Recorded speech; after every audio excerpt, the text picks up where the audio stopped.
Yeah, I mean, that's a good start right there from Myrtle Beach. I mean, what you want to do as a team on the road, get a hold of the ball, control it, pass it. On this big pitch, they have to have control of the ball. And when you have the ball, you can control the tempo. And I think that's a good start by Myrtle Beach. Starting in goal tonight for Tormenta, Keegan Meyer out of Silver Springs, Maryland. Playing at High Point University. He's been impressive so far. And he'll be backed up by Matt Rosenberg. They hope Meyer can give them a big lift like he did on Wednesday night and go the entire way. So Tormenta, their first possession of the night, and Charlie Dennis gets his first touch, and he was very impressive on Wednesday. Yeah, they really move the ball very well. What I like about the way Tormenta shapes up here is they have Reed Norton, a very experienced player, but a left-footed player that can come inside and unbalance the opposition. It also frees up space for the fullback, Trenton Whiteley, to get forward. Trenton Whiteley, the right back, one of the returning players for Tormenta. They've got several of them suiting up as part of their inaugural season, but Trenton is one that they are really happy to have back. Well, I coach against him. He's at Mercer, and it's not a lot of fun to play against him, so I can definitely second that. He's a very good player. Tormenta just missing a spot in the postseason last year.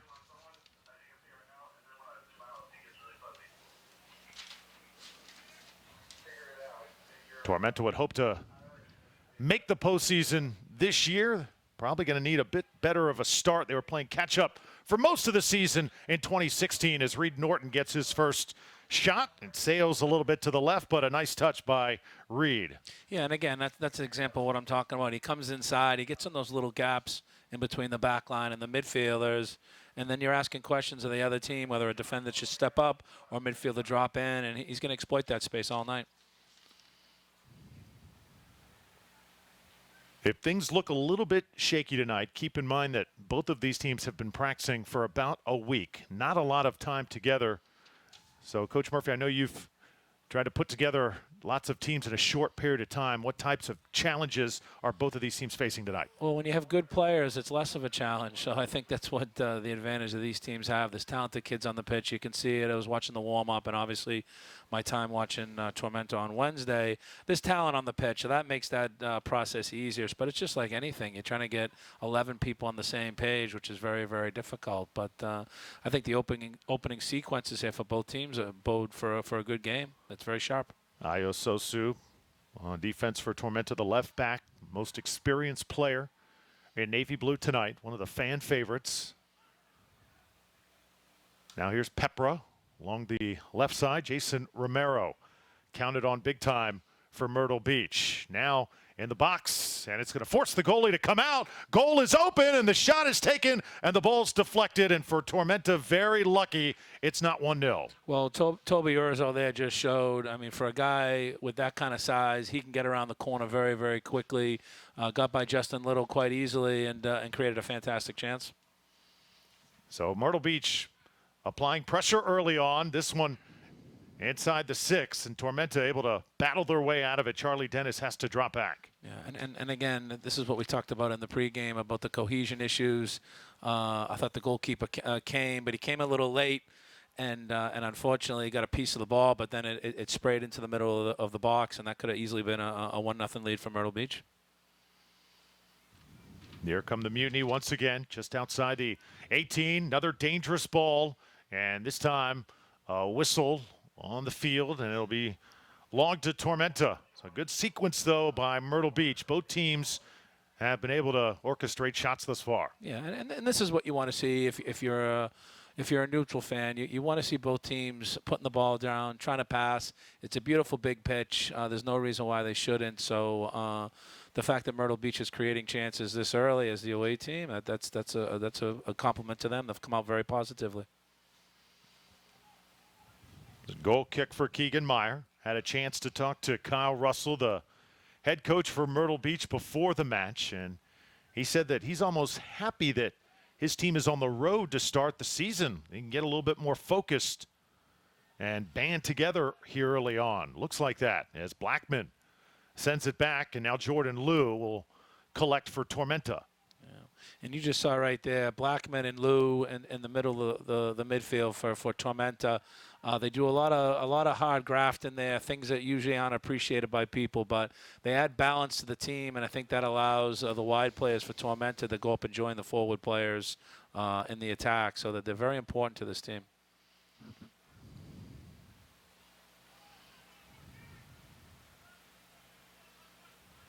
This is Nicholas Marcano out of Lindsey Wilson, the NAIA school. Ricardo Gomez has a chance to collect number 10. He's the captain of Myrtle Beach. Yeah, nice player. I just watching him, watch the way he gets on the ball. Very calm, beautiful linking player. Boy, they get upfield very fast. Romero from the left side, just a little bit too far, couldn't catch up to it. But that starts with Gomez, and when you have a player like that that can pick up the ball off the back line and just easily link the team, now you're getting the midfield on the ball a little bit earlier, then they could pick their head up and look for that forward pass. So for me, Gomez is a player that they're going to have to deal with. If you allow him to play as a free player in these deep positions, I think Tormenta's going to have a problem with that.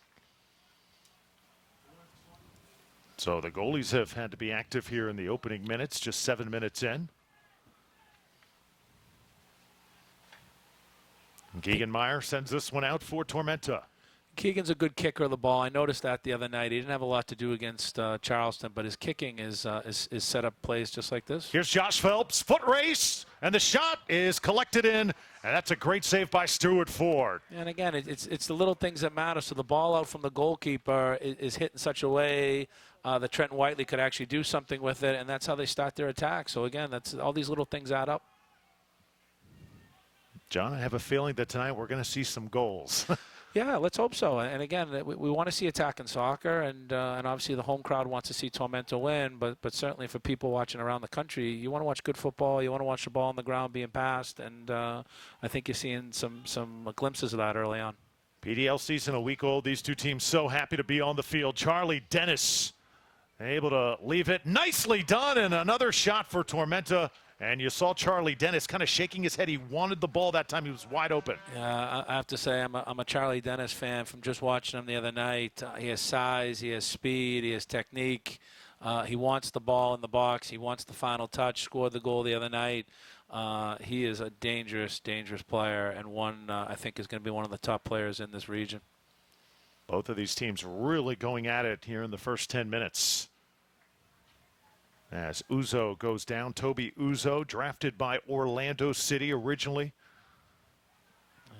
He was a volunteer assistant for Coastal Carolina, and he was very scary on the sideline, so I can imagine what he's like on the pitch. But in all seriousness, great player for Coastal Carolina, and has the size, has the pace, and obviously technique and experience. So certainly a handful for Tormenta tonight.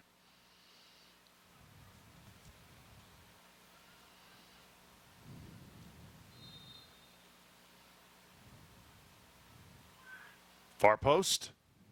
Ball sails just a little bit. Myrtle Beach will keep possession, playing out of the corner. And now a little physical with Reed Norton down there, getting checked by Pepra, who was all over him. Yeah, and Reed did well there. And again, these are these little things. A lot of times the ball gets overhit like that. You know, players will maybe hook it up the line or hit a long ball. Reed can control it and draws a foul. And now, you know, Tormenta has the ball, and now they can build out of the back. So having a player like Reed Norton on the pitch is always going to help you. Very experienced, very calm. Got to mention, about 5 hours ago, this area, Statesboro, Georgia, was absolutely hammered by severe thunderstorms. And for a moment, you almost wondered if we would even have soccer tonight. But at about 6 o'clock, everything cleared up really nicely, and it has just turned into a gorgeous night. It's always beautiful in Statesboro. You know that, Drew. Pepra sends it back. Nicholas Marcano now, the center back. This is what I'm talking about with Gomez, how he picks the ball up off the center backs, and now he links play. He's always available, always looking to get on the ball, makes little angles, always on the half turn. Very clever player. Jewell gets shoved in the back, and Myrtle Beach will keep possession.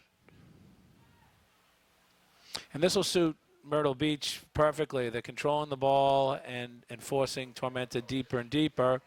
And now when Tormenta eventually get the ball, now they're starting further down back in the pitch. So, again, controlling the ball, possessing the ball is always a key at the higher levels, because the ball is everything. And there, after 2-3 passes, the ball's given away by Tormenta. So this is a tough part right now. They got to get their foot on the ball and just relax and link some passes and get a little better control of the tempo. Keep in mind, even though Myrtle Beach making their PDL debut, this is a team with tons of tradition, playing in another league. You can just sense that these guys have a plan coming in here tonight. This is a very skilled group. There's no doubt. And like I said, Coach Russell, very good coach in his own right. But, you know, Myrtle Beach in a great part of the world, that's going to attract top players from everywhere. They want to come and play good soccer and be close to the beach. Now the Mutiny playing a little 1-2 and allows for the goalie Meyer to come up and get his hands on it.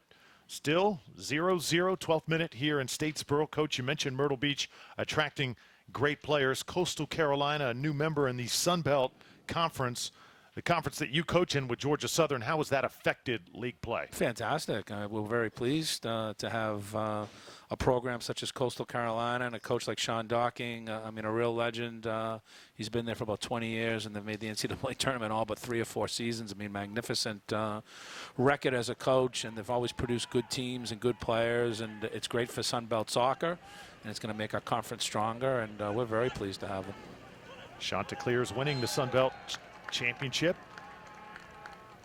at the end of 2016 in Atlanta. As player goes down there, that's Jordan Liu. It'll be a free kick for Tormenta. Yeah, and again, Liu playing in a similar part of the field is Ricardo Gomez for the Mutiny. Not the same kind of player, but a player that tries to come back, tries to link play. What I like about Liu, though, he really is breaks up play, very aggressive, very active, and very important in transition moments such as these. Now here come the Mutiny, organized and flying downfield. Jason Romero, nice cross, a little time and space. Sosu is there, and Sosu was able to break that up just enough. We do have a whistle on the field, though. Yeah, it's a corner. I thought that was very well defended because the switch of play there, the cross ball over to Monmouth was very good, and I thought the defending there by Suso was quite good to get the block because that was a very good chance. So a dangerous corner kick coming up by the Mutiny. Yeah, that's out of play. And again, that's disappointing for Myrtle Beach because you work so hard. They're doing so well to link play, and obviously the end result is you want to penetrate, you want to create scoring chances. So they do very well to get the set piece, and then they put the ball out directly on a corner. I think Coach Russell will be disappointed with that. You have to take advantage of your set piece opportunities. Well, we've talked a lot about Kyle Russell, the head coach of Myrtle Beach. How about Coach Milleracey from Tormenta FC playing in his first regular season game in the PDL with Tormenta? Of course, came over with the Southern West Virginia Kings Warriors last year, and just thrilled to be the coach of Tormenta as we're going to keep play going. That could have easily been a whistle as Myrtle Beach was looking for one. Now Pepra in the corner. I think Tormenta got away with one there. I thought that was a penalty on my friend Justin Little. He got on the wrong side of him. Again, that was the second time that's happened, and for me, there was enough there for a penalty, so I think Tormenta rode their luck there a bit.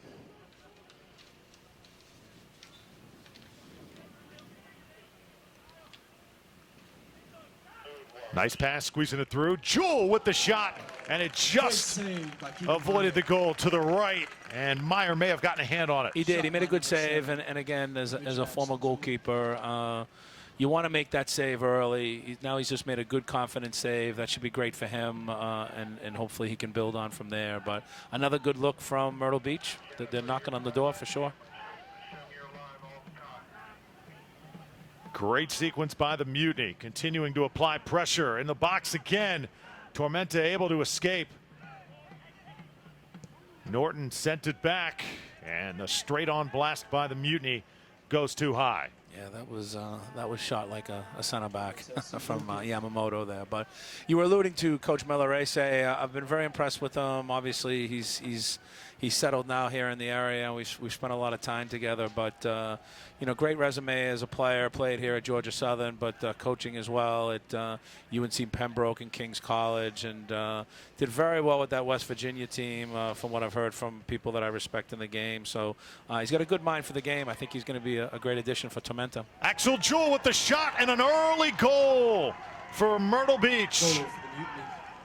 The Mutiny take advantage of a mistake in the back of Tormenta, and they get their first lead of the contest. Yeah, and you could see it coming, unfortunately, from a Tormenta perspective. But as we talked about in the pregame about cohesion issues, you can see it right there.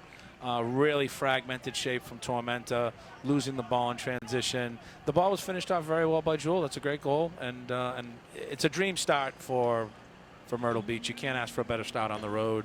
The first 30 minutes, or the first 16 minutes, I should say, very, very strong.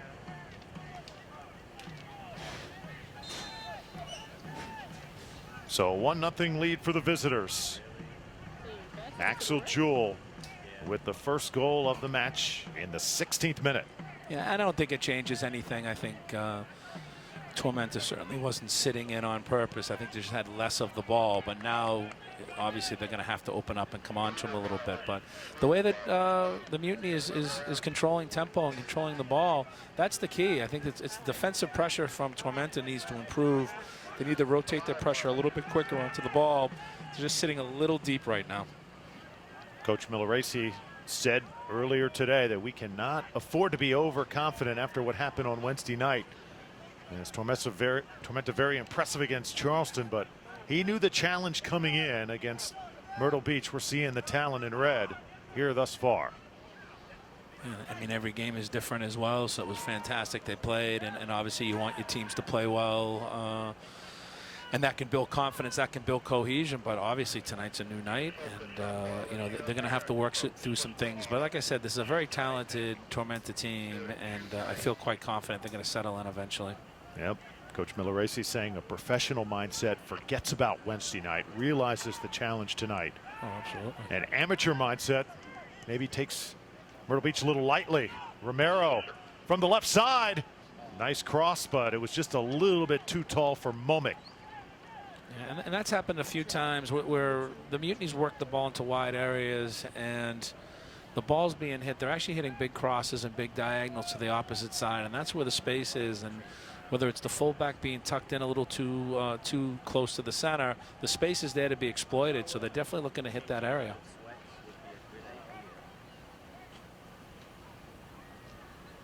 The talent on this Tormenta roster much better than it was a year ago under head coach Ben Freakley. Coach Milleracey said that it was very tough. Took him about 2.5 hours just to come up with the final 18 heading into tonight. That's a good problem.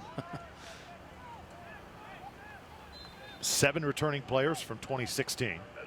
The rest are newcomers. I think it's a compliment to Tormenta's professionalism that so many kids are back. You don't see that a lot in PDL. You see a lot of turnover, but they run it so well there, and they treat the kids so well, and the facilities are great, and so it's a great place to play in the summertime. So I think it's a great compliment to Tormenta and their franchise, and what a professional job they do. We've been playing on this side of the field for about the last 10 minutes. Myrtle Beach has really been impressive. They've taken over the flow of this match. Yeah, and set pieces allow you to manipulate and move people and move the opposition. Now Tormenta, look how deep they are defending another set piece. Gomez, header, try just inside the 18, as it was Uzo getting a touch for Myrtle Beach. He's such an impressive target, and I mean, the two center backs for Tormenta are not small either, but they look small compared to Uzo. He's really a unit and very difficult to play against. Just about to say, John, looking at the teams in warm-ups and as they came out for the national anthem at midfield, looks like Myrtle Beach does have a distinct size edge here tonight. Yeah, and again, that's I don't know if that's Coach Russell's philosophy. I know that the Coastal Carolina team's got some fantastic athletic guys, but this is what people find when you start moving up levels. Even a player like Gomez here is not the tallest, but look at him. He's quick, he's balanced, he's fast, he's all these different aspects. So whether they're 6'2" or 5'7", there are some fantastic athletes and some fantastically skilled players out there. Mutiny taking their time. Tormenta have been chasing for the last 10. Trying to squeeze it through there, and Tormenta able to fight out of it. Josh Phelps inside the center circle wanted a whistle. I think you're seeing it right now. I think the shape needs to change in the midfield. There's too much space in the midfield right now, and the 3 central midfielders for the Mutiny are really running the show against the 2 central midfielders for Tormenta, and I think there's just needs to be a change in shape. Perhaps an outside midfielder kind of pinching a little bit to help. But it's the defensive shape right now that's hurting Tormenta because because they're not defending effectively. They have less and less of the ball, and then their attacks are becoming more and more fragmented because they just can't get the foot on it and control it. Contact. Pepra runs into Reed Norton. That draws a whistle and a little bit of chatter down on the field. Yeah, Reed needs to get more involved, and again, he's an experienced player. I think he needs to get himself on the ball, and that's going to benefit Tormenta for sure. Charlie Dennis able to get a touch, wearing number 9 tonight for Tormenta FC. How important is Dennis going to be this season? Yeah, I mean, I think he's one of those guys that, you know, he's a handful and someone that can really occupy the opposition. But it's just like everything, you need the ball. You need the ball for all the things that he does well. But as we said, he's got speed. He's got the attitude. I was very, very impressed with him. And working off of Josh Phelps. Josh is a little bit more of a spearhead, just a target player, big, strong kid. But the 2 of them right now, 11 and 9, Phelps and Dennis, are isolated right now. They just do not have enough of the ball, Tormenta. 23rd minute, Tormenta FC in the navy blue. Yeah, and the fact that Dennis has come that deep to get on the ball tells you he's not getting enough of it, and that's an issue. Myrtle Beach in the red. Myrtle Beach with a 1-0 lead, a goal in the 16th minute by Axel Jewell. Here comes Reed Norton trying to center this one, and he'll go down again. No whistle. Dennis tried to squirt it through. Ayu Sosu now winds up with it. Much better from Reed Norton. I do think Dennis has to push on. He's dropping a little too deep now, and I think he's getting frustrated. He's not getting on the ball. But again, you see Reed Norton getting on the ball, coming inside. They need a lot more of that, and a lot more of getting in between the lines of this Mutiny team.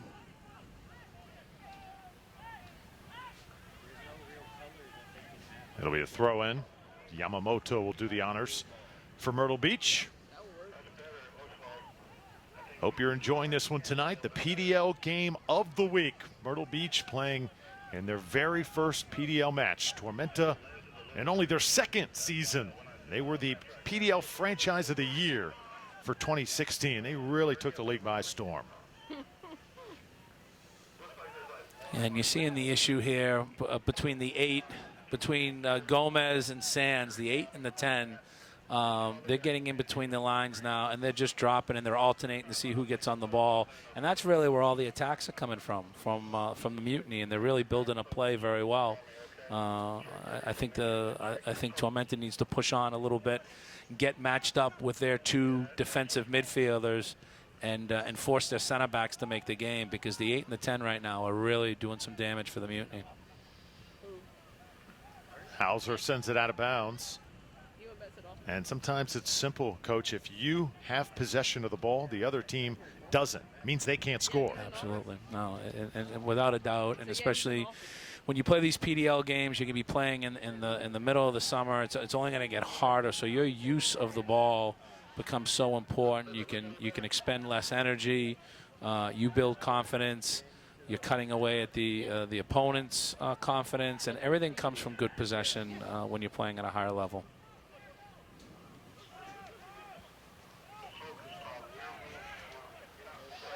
The referee is letting them play, which I have to admit I do like that.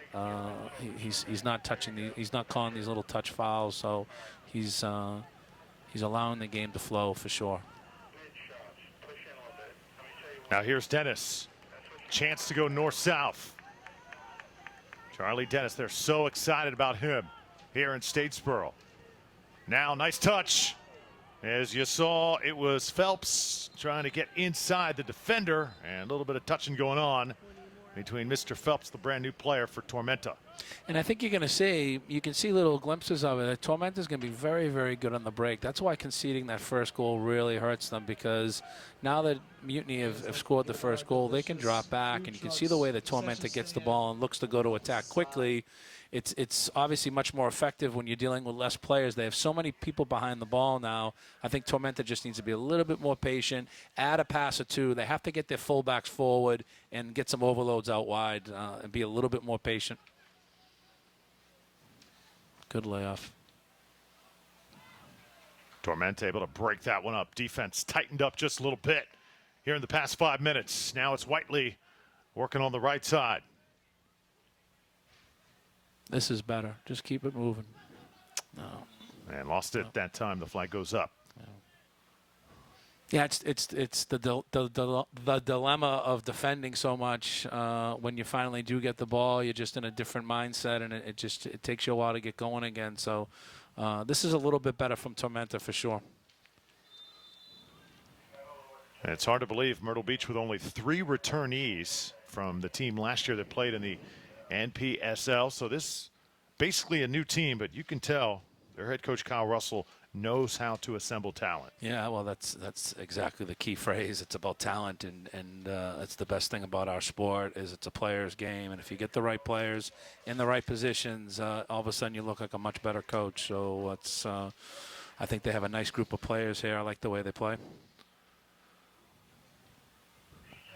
Mutiny have done a great job sharing it here in the first half. And now Meyer will corral it for Tormenta. Another collision there near midfield, and that'll draw our first yellow card of the match.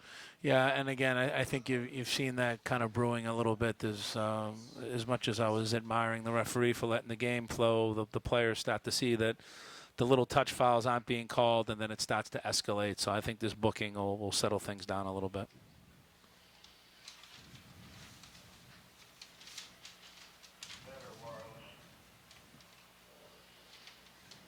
So that yellow card is going to be on Josh Phelps. Phelps was involved in a little bit of a skirmish a few minutes ago down on the other side. So that was kind of one of those plays that was a little bit of a frustration foul from what happened prior. Yeah, no doubt. We were talking about how Phelps and Dennis are really, they're isolated right now, and it's difficult to be a striker, but certainly when you're not getting service, it makes it even more difficult. So you can see the frustration level growing in those two players, but you can see the gap right now in between the two strikers and the midfield line. You see 8 and 10 just operating in that gap, and I really do feel that that's an area that Tormenta has to address and use that as a platform to get more of the ball and get them off the ball. Sosu now throws it in. Sam Blackman also pitching in. He goes down. A little bit of pain there. And Axel Jewell is going to get a little talking to. Yeah, and Blackman is a very workmanlike player. Good energy, good engine, good honest player. So again, him and Lou kind of sitting and holding down the fort a little bit. But, you know, I think now that they've got that sorted out, they need to get forward a little bit more. On the fly is Phelps. Little hesitation. And going down, Charlie Dennis. Again, Dennis has been asking and pleading for a whistle. Has not gotten it just yet. Jewell on the other side. And now a whistle comes out, and that's going to make Tormenta irate. Yeah, and I'd have to agree from that standpoint. I think the referee missed the penalty earlier on Justin Little, but he missed that free kick at the edge of the box. That's definitely a free kick. Dennis got on the wrong side of the defender. There was definitely contact. There was enough there for a free kick. And then obviously it comes right up the pitch. And all of a sudden now Archer is called for a foul. And you can see the frustration growing. So if you are the team captain or head coach John Milleresi of Tormenta, what are you telling the official right now? Yeah, you don't want to know. No, I mean, obviously you want them to be consistent, but I think Tormenta, you know, they benefited from a non-call. I thought that for me that was a clear penalty that wasn't called. So it's difficult. I think you want the referee not to be as noticed in the game. You want the referee to let the game flow. But obviously he's got to get the key decisions correct. And, you know, Tormenta's benefited from a missed penalty call, but they certainly could have used a free kick up there in that attack. So it'll be Sands now and Jewell. Let's see who delivers this kick. Looks like it is going to be David Sands. No, he'll run past it. Jewell will do the honors. Just outside the 18, send it back. Jewell with a touch. Now Gomez unable to collect. Tormenta aggressive that time defensively, and it pays off as Phelps races the other way, and now Reed Norton will get a touch on the right side. Yeah, good movement by Reed Norton to stay on side as well. I thought he did very well. Here's Blackman. Tried the cross, and a corner kick coming up for the home team. Yeah, good. Much better. Good break. Good break by Tormenta. I thought Blackman did well to win the ball for Gomez. Ball got played in. And again, Reed Norton could have strayed offside. Did very well to stay on side and then slipped a nice ball in to create this set piece. So now the in swinger will be Reed Norton. Yeah, they got to have someone right on top of the goalkeeper if they're going to swing it in. There you go. Yep. Header was just a little bit high, and that was a perfect idea. Tormenta just about able to cash in, but just a little bit high by Blackman. No, good delivery, good movement, and I think the contact was right on, and he just obviously wanted to try and hit it across to the back post instead of a little bit more central. But that's the right idea from Tormenta. We need a little bit more of that. Got a lot going on tonight in Statesboro, city of Statesboro party going on in town. Also Georgia Southern baseball with a home contest, but still a nice crowd here at Irk Russell Park. They love their soccer here in South Georgia. I know they love the sports, and the sports are very well supported, but there's certainly a demand for soccer in this area, and the state of Georgia is a fantastic area for soccer for boys and girls, and obviously this region of the state is very strong. 1-0 Myrtle Beach, still on top of Tormenta FC. Axel Jewell with the lone goal in the 16th minute. Drew Felios alongside John Murphy, the head coach of Georgia Southern Soccer. Opening night for both of these teams, and it's been a pretty well-played match so far. Both these teams really going at it. Yeah, and you see the different styles. I think Tormenta is definitely a little bit more of a quick team, a counter team with limited numbers. You can see with the Mutiny, they really try and attack collectively with a lot of numbers. So, you see in two different styles here. But the game is going to open up, and you said it earlier, there's going to be goals in this game. I have to agree with you. It looks very, very open at the moment. Ayo Sosu in good position there. And a corner kick coming up for Myrtle Beach. Nicholas Marcano, the center back, comes up. Now he's inside the box, awaiting it for the Mutiny. Uzo is the dangerous guy. He's able to get a touch on it, but Myers there for the save. Yeah, that was another poor ball across from the Mutiny off a corner kick. I thought Uzo did fantastic just to get a piece of it, but that was a poor delivery that they're going to have to improve, and obviously will improve over time, tighten up the set pieces during the season. Now it's Sands going down, and a whistle. Reed Norton commits the foul. Yeah, I think there's some frustration there with Reed, and knowing him as well as I do. He's a real competitor, and you can see his frustration growing there, but he has to be careful he doesn't get booked. He's one guy that I think so far hasn't really been able to get into the flow of this game. Is that safe to say, Coach? Yeah, it is. But I mean, again, it comes from everybody moving the ball collectively. So I think that is an issue right now with Tormenta. It's they're attacking in groups of twos and threes and not working up the pitch in 5 and 6 players like the Mutiny is. So Reed's definitely that type of player. Reed is not going to try and play on his own. He's a very good player collectively, likes to link in with people, understands the game, his movement's excellent. So they need a little bit more of this. I think this is the first time I've seen Whiteley get this far forward, during the flow of play. We need to see this a little bit more from a Tormenta perspective. Whiteley can't hold it, though. Instead, Axel Jewell comes out with it. Number 7, very talented player for Myrtle Beach. He has really shown something here in this first half. He, along with Romero, Coach. Yeah, the 3 central midfielders for the Mutiny have been very, very good. And I think that's the problem right now, where you have 2 defensive center midfielders, and it's basically a 3 versus 2. and now that forces Tormenta to drop a striker in, but they're not rotating down quick enough, and basically they're getting a lot of the ball in deeper areas in the midfield and really controlling play. Marcano touching. David Sands now moving forward for the Mutiny.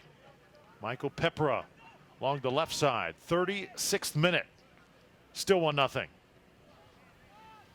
Yeah, I think, from Tormenta's perspective right now, you're inside the last 10 minutes of the first half. You must get out 1-0. You must get out 1-0 and then make adjustments at halftime.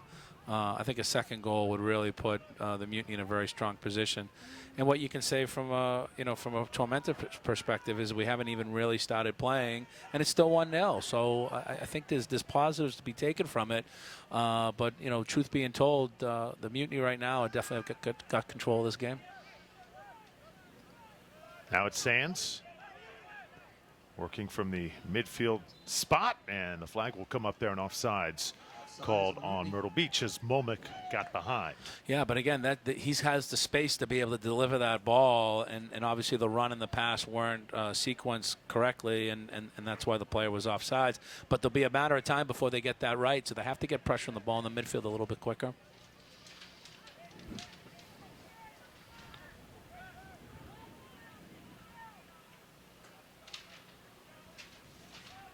Want to keep in mind as you're watching Tormenta tonight, not all of the pieces are here in place on this home opener, as Jad Arslan, player that is going to be counted on big time right now, playing with his team at West Virginia. They're touring Spain.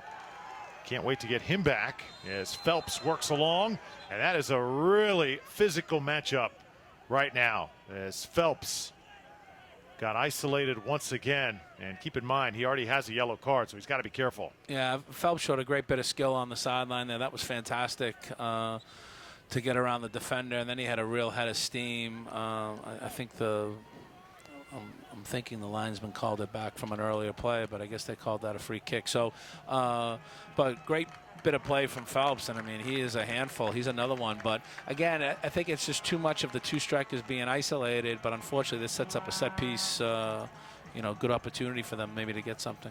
Keep an eye behind the goal as Tormenta's junior players get up near the goal to add a little bit of atmosphere and make the goalie Ford think about it just a bit. Yeah, this is a good spot for a free kick. I think it's important for the runs to go across the goalkeeper. It's going to unsight him if the ball's delivered properly. Reed Norton on the free kick. A good chance for Tormenta here. Official steps in to settle things. And a good ball delivered, and just outside the 6. That one could have easily made it 1-1.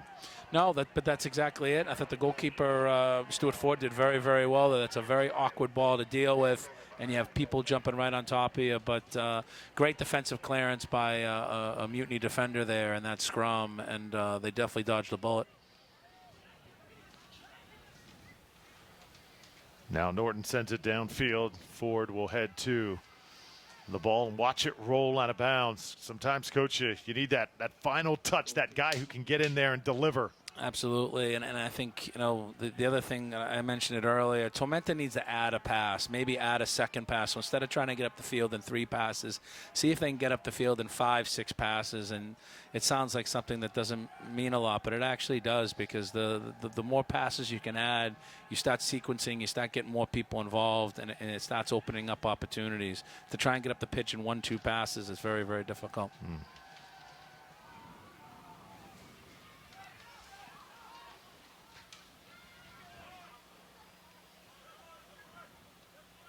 No, it is opening night for both of these clubs, but it's got the intensity of a mid-season game. No, it's great. I have to agree with you. Very good. Dennis double-teamed, and you can tell that Myrtle Beach is accounting for where Charlie Dennis is at all times. Yeah, and they have the pace and athleticism to deal with the directness of Phelps and Dennis, and I think that's where the fullbacks need to get more involved. We really have not seen enough of Whiteley and of Suso getting forward into the final third and getting involved in attacks. And now Tormenta gets caught just a little bit. Mutiny got some numbers.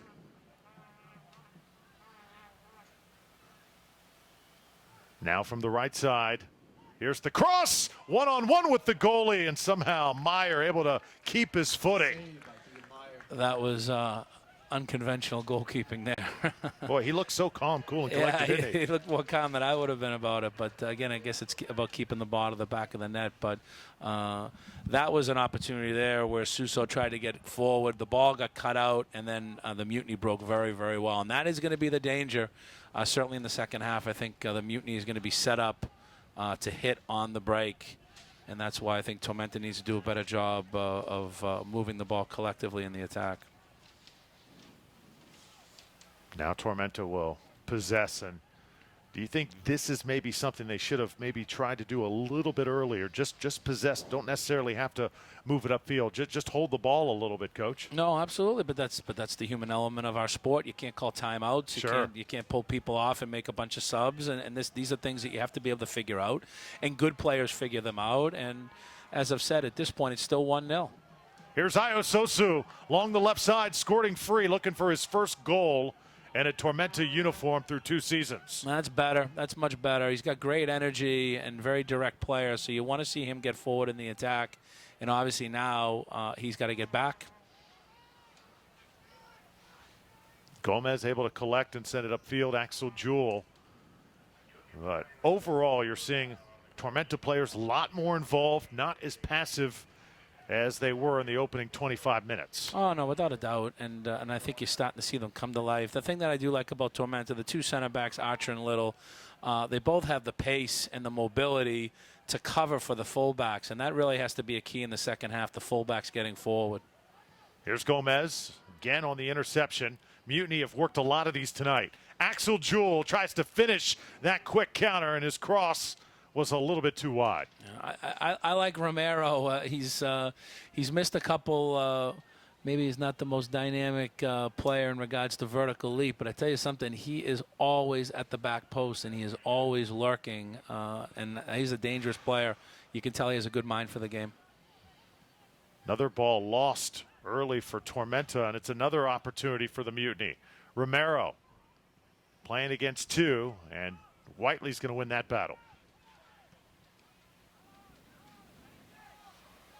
43rd minute, approaching intermission here in Statesboro. Myrtle Beach has controlled the play for most of the first half, but Tormenta showing signs of life here. No doubt, but I mean, you can see right here, I mean, there's 6, 7 guys back for Myrtle Beach, and that's going to be the challenge for Tormenta as they enter halftime and going into the second half.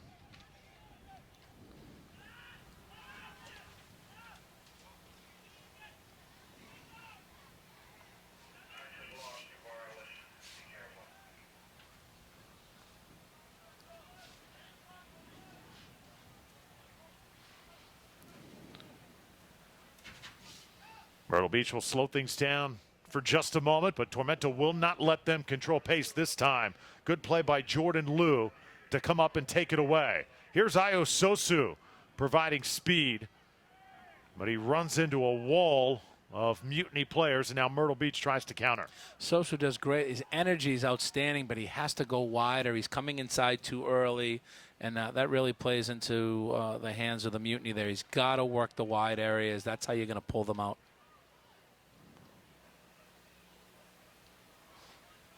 Here's Tormenta again.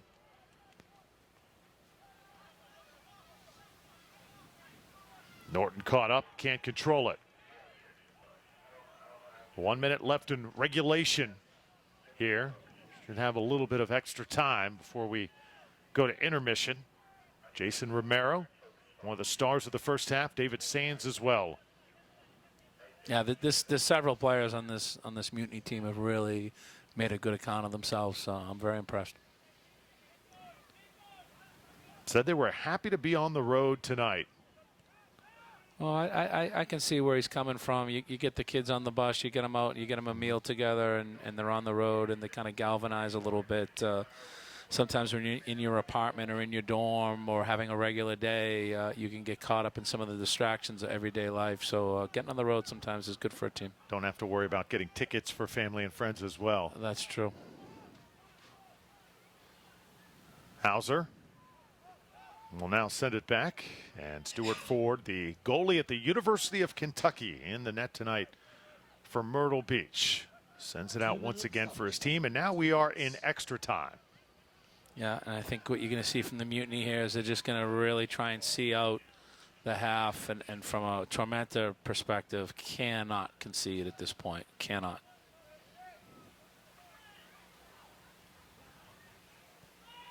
Seen so many critical moments happen at the very end of first halves and also in the first few minutes of the second half. Always critical. Yeah, I mean, you're talking about people being fatigued. You're talking about, cohesion at this point of the season, but obviously going in at halftime and sometimes you come out with the wrong mindset, and as you said, a team can get jumped. So there's definitely some things that Tormenta need to improve for the second half. But as I said, it's 1-0, and one goal can change the game for sure.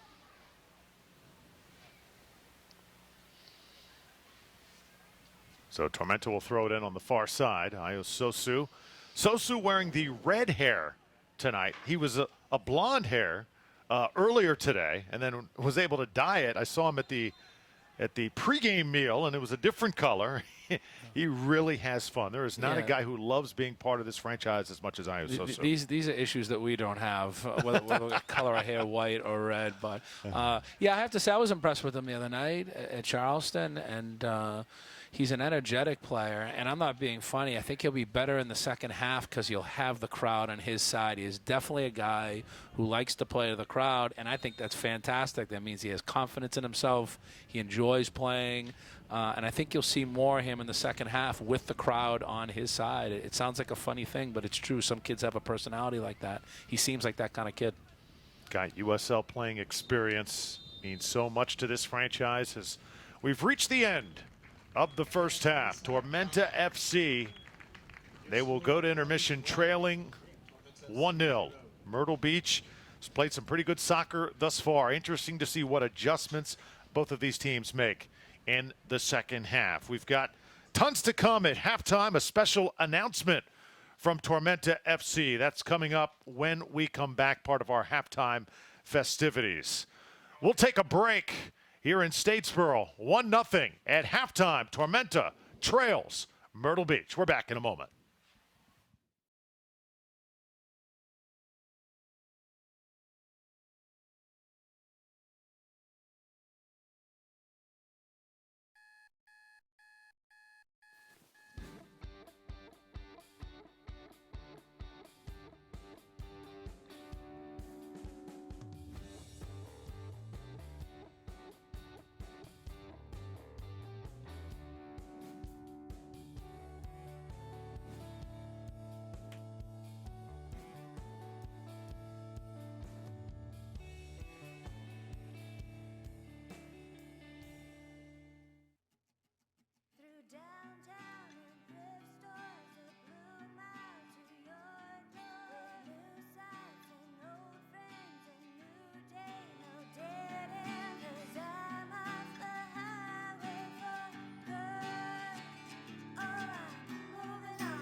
We get you back to you.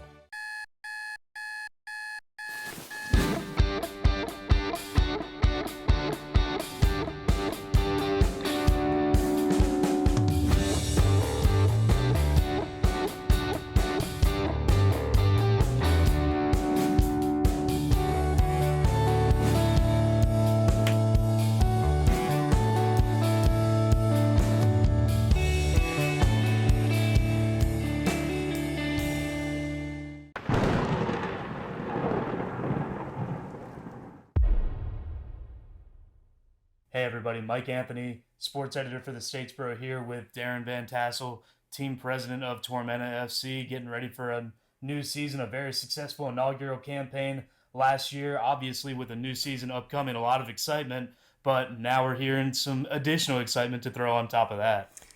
Mike, we're so excited the season's right around the corner, but we could not be more pleased today to announce that last month the USL made public its desires to form a new professional soccer league here in the United States at the D3 level. And today we're announcing that Tormenta FC will begin to explore the possibilities of joining that league. We will undertake the research and the efforts to see if we can be a viable candidate. That league is set to begin in the 2019 season. And as Tormenta begins to think about that jump into an even higher level of soccer and deeply into the professional ranks in the United States, that we're going to begin that process today. That process comes with a couple of announcements too. One is we are expanding our ownership base and our investor base into the club, which permits us to have the possibility of going forward.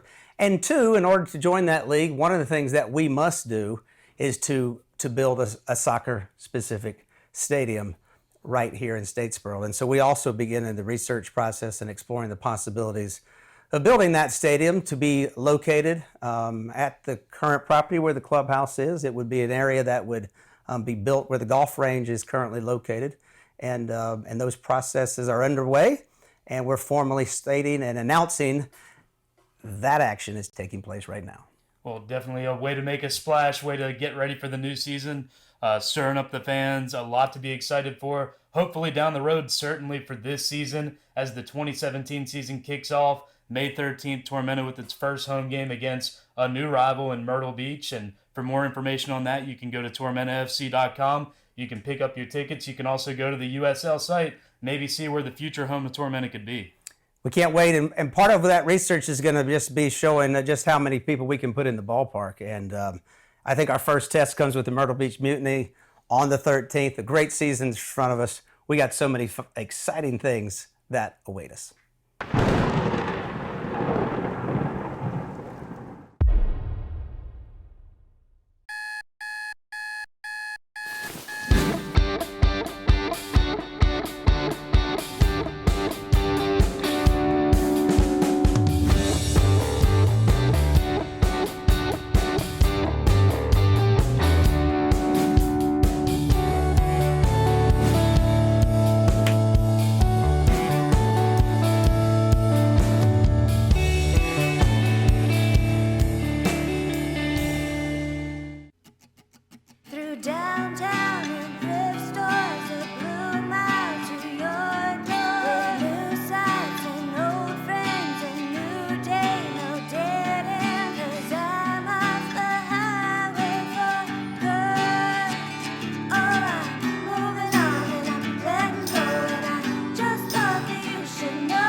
We get you back to you.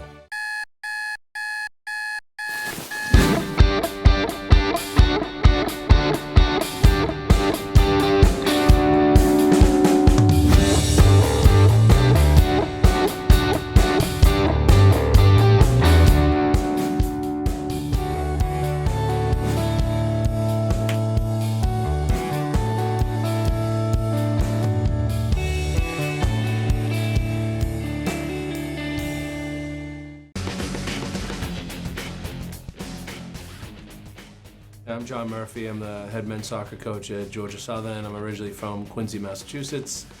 Lived there my whole life, and been very fortunate enough to be in the game of soccer for over 25 years and traveled all over the world, worked in some great places with some great people, and very happy to be here in Statesboro.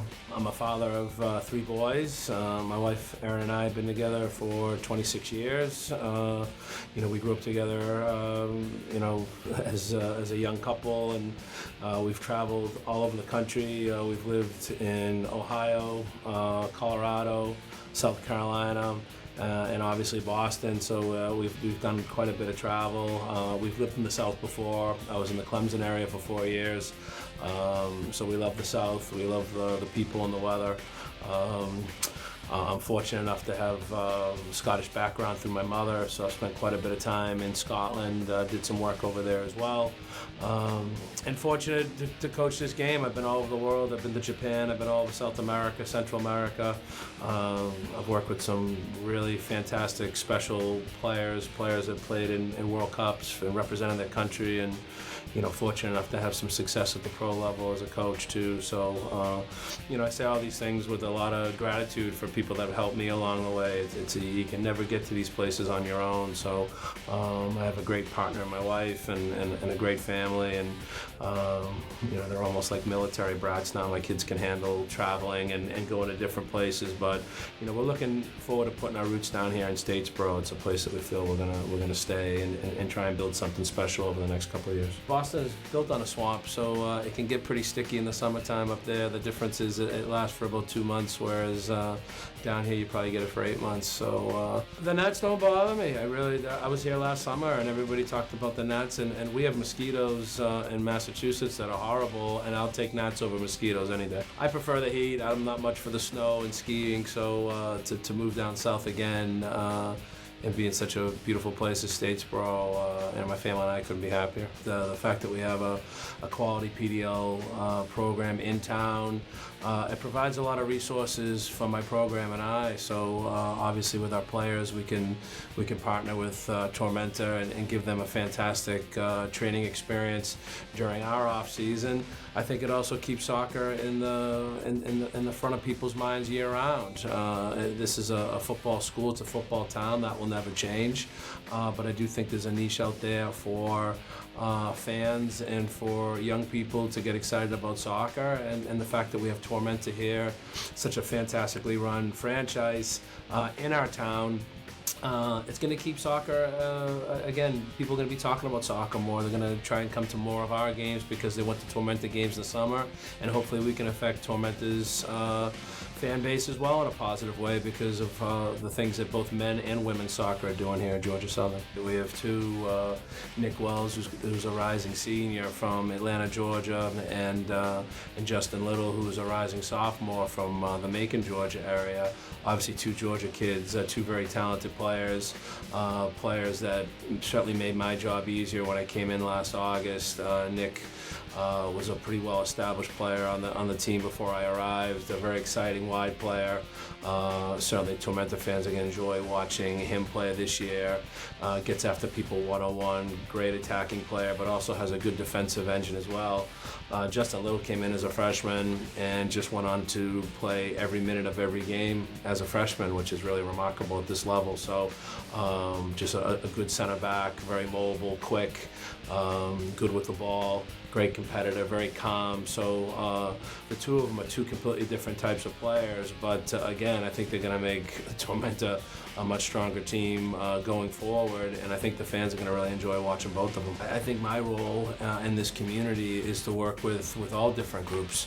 I certainly think soccer's better when it's a collaboration, when people are working together. So whether it be what I'm doing here at Georgia Southern with the men's program, I think we collaborate very well with our women's program. We work within our athletic department that branches out to the community, and then obviously groups within the community. So I think that's our job to do that. So as I mentioned earlier, the fact that Tormenta is so professionally run and such an amazing franchise just right from the outset.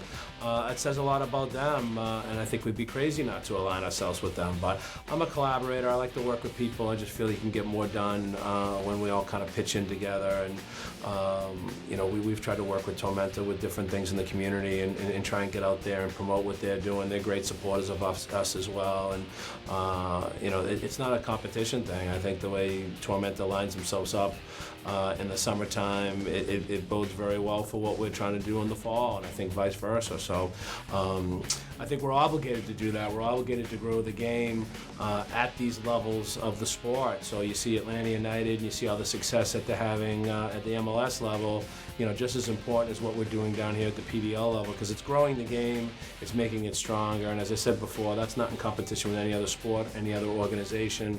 I feel that there's a real niche community out there for high-level soccer, whether it be the college level or the PDL level, and if we work together, we're gonna be able to reach our goals together more effectively, is what I feel. Through downtown and thrift stores that bloom out to your door. With new sights and old friends and new day, no dead end. 'Cause I'm off the highway for good. Oh, I'm moving on and I'm letting go. And I just thought that you should know that I'm on my own. But I'm not alone, 'cause I've got the road.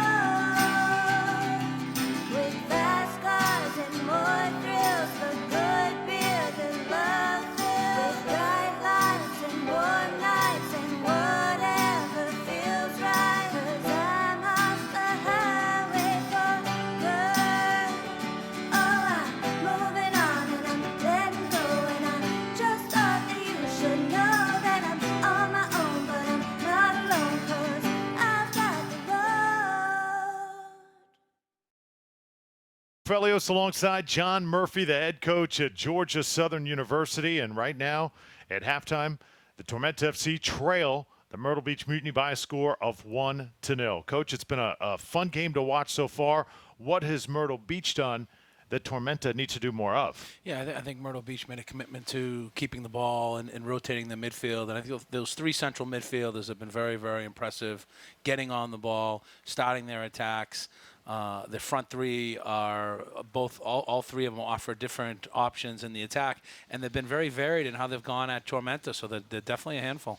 Came off a mistake. Axel Jewell was able to take it away from the defense of Tormenta in the 16th minute, able to deliver the only goal of the match. And we've had several near misses. There's been a lot of shots on goal here tonight. Yeah, and again, at this time of year, you're going to see that, and it's going to be down to more individual play. And what I'm hoping more from Tormenta in this half is, just get a hold of the ball a little bit more. Mm-hmm. I think if they can get their fullbacks going in the attack, I think the two center backs for Tormenta are athletic and mobile enough to be able to cover those spaces, get the fullbacks into the attack. That's going to really work those wide areas, and that's where the spaces are going to be, because the Mutiny now are going to sit back. They're going to soak up pressure and hit on the break. Josh Phelps, newcomer for Tormenta, has been very active in the first half. He does have a yellow card, though. He'll have to watch it during the second half of play. Any other positives for Tormenta right now? It's been hard to kind of peg one through one half of play. Yeah, I think you can see little glimpses of Reed Norton coming inside from that right side. I think that's something that needs to happen a little bit more, particularly with the two central midfielders sitting so deep. There's really a big space in the shape of Tormenta, and that's why you're seeing the 9 drop so deep to get on the ball. He needs to stay pushed on a little bit higher. I think the two wide midfielders, Reed Norton and the 10, need to come inside a little bit more, and that's going to open up spaces for the fullbacks to get into the attack. Lots of firsts here tonight. The first game for head coach John Milleracey as he takes over this Tormenta FC program. First regular season game for him, and first game in the PDL for the Myrtle Beach Mutiny coming over from the NPSL. We've got the second half coming up in just a few moments. Tormenta trailing 1-0 to Myrtle Beach. We're back in a moment.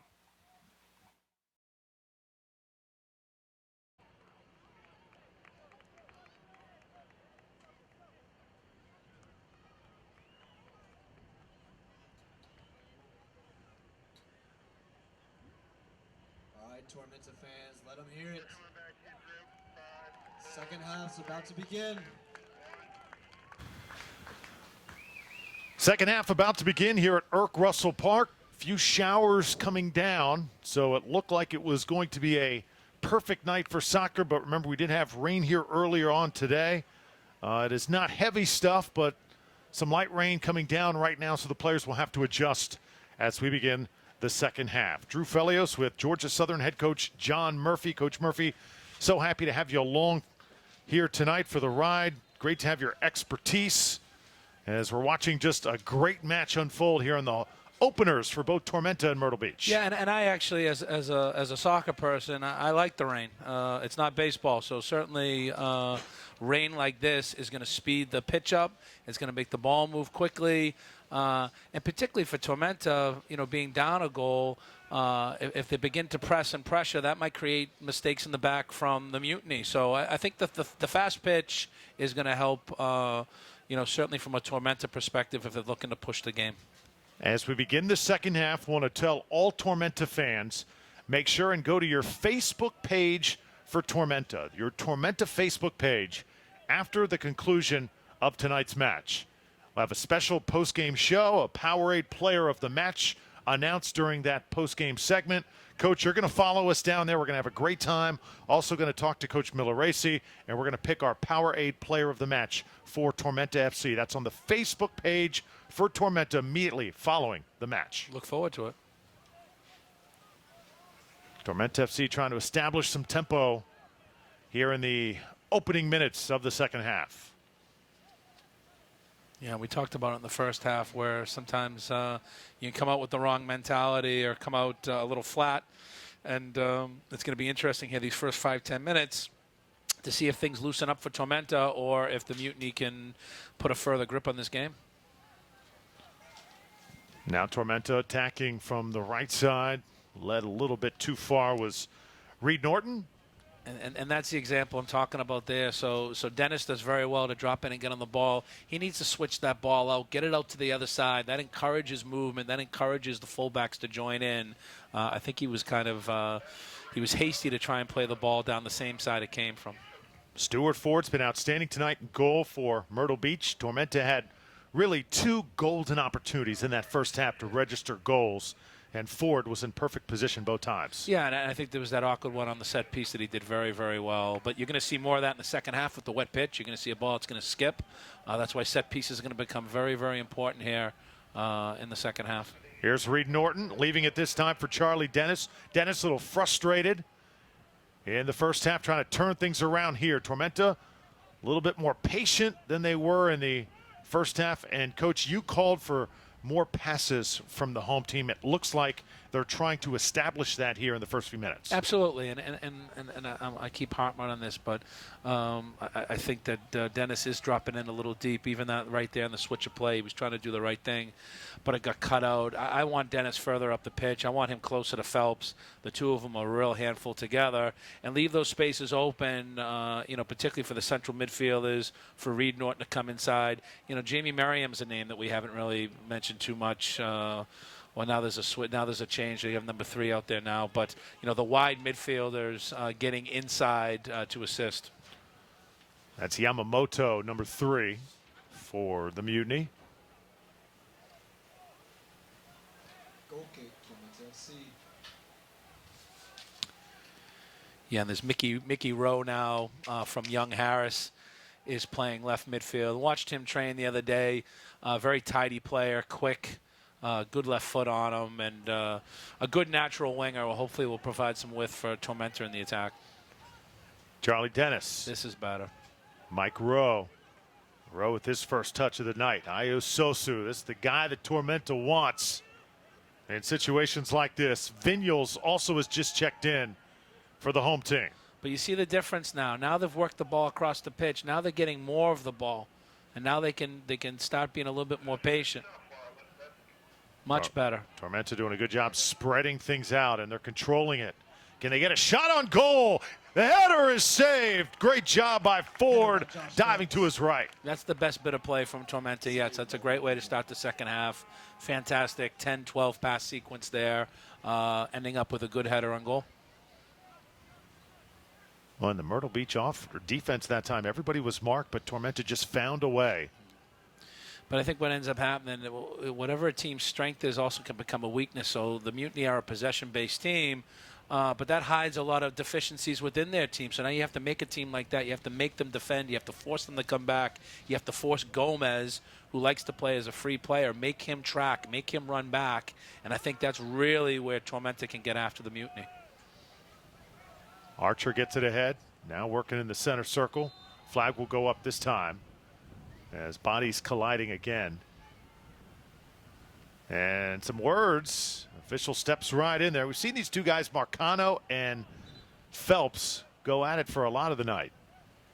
Yeah, I mean, you have two big competitive guys. They both want the ball. They both want the same thing, and I don't see anything wrong with it. It's not patty cake. It's a game of football, so you're going to see that. You're going to see two competitive guys trying to do everything they can to win the game. I think Tormenta fans going to love Josh Phelps. He is really an enforcer, wearing number 11. Yeah, it's tough not to like somebody like that when he's on your team. You hate playing against them, though. Came here last year, was in a Kings Warriors uniform, wearing the friendly navy blue here tonight in Statesboro. 51st minute, Tormenta. Another good ball, broken up at the last moment, though, by the Mutiny. Well, that was good there, and I like that from Mickey Rowe coming inside, sliding a nice little ball. You can see him here again. Very good. Taken away. Here's Rowe. Last moment, knocked away. Yeah, Vigneault's now handling. Yeah, he's done more in 5-10 minutes than what's happened in the previous 45. So that's a good move by Coach Miller-Ace. Substitutions so far look like they're panning out for Tormenta. Yeah, and I think that's what you have to look at as a coach. You have to, when you come in at halftime, to see if you can affect the team that's on the pitch, and if you can't affect them the way that you want, you make the right substitution. I think that's a good substitution there. You can see him operating inside. Again, I've seen him go wide and get down the line, but all of a sudden now you're starting to get the fullback Suso going forward, and that's the confidence he has because of the player in front of him.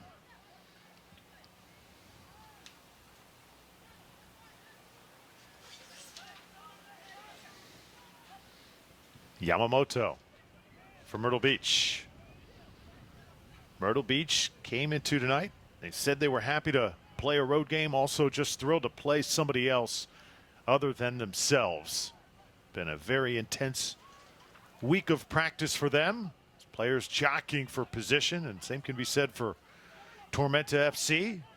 Tough for Coach Miller-Ace to make the final 18 coming into tonight as Sands has an opportunity. Tormenta there again, though, and Tormenta being a little bit more physical as the official goes down this time.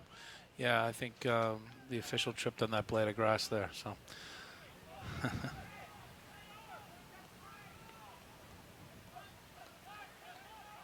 Two players going toe-to-toe, and that's Rowe off the bench, staring right in the eyes of Jewell, the guy who scored the goal from Myrtle Beach. Yeah, and again, the game's going to get a little scruffy now.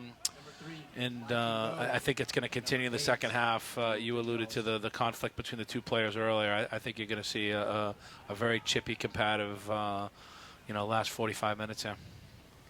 Feel a real rivalry coming on here in the South Atlantic Division? Absolutely, and that's exactly what you want, and that's where the PDL takes on characteristics of leagues around the world. We have such a big country, but it's nice to have these rivalries where it's a short, car ride or bus ride, and fans can travel and go support their team. And certainly, I would expect some Tormenta fans to get up to Myrtle Beach when they play the return fixture. I think that's all part of the PDL, and I think it's a great thing for soccer in our country.